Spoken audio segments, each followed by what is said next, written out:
Kita semua tahu bulan Ramadan ni amalan-amalan kebajikan diberi pahala berlipat kali ganda. Man taqarraba fihi bi khaslatin minal khair kana kaman adda faridatan fi ma siwa.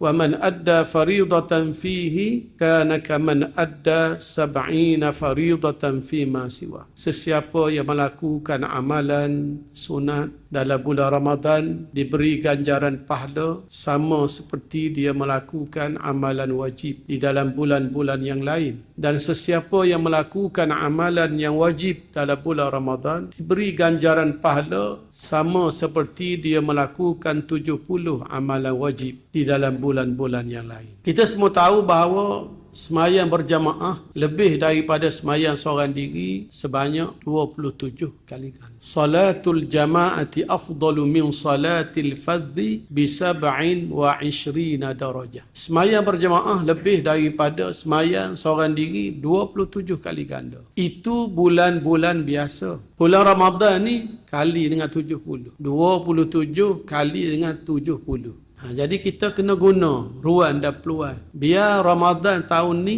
lebih baik daripada Ramadan tahun lepas. Mana-mana orang yang mati, Nabi sebut, semua menyesal belaka. Bapa menyesal belaka? Menyesal dalam perkara apa? In kana muhsinan. Nabi sebut, kalau orang mati itu orang baik, nadima alla yakuna zdad. Dia akan menyesal. Bapa dia tak buat banyak kebajikan dan kebaikan.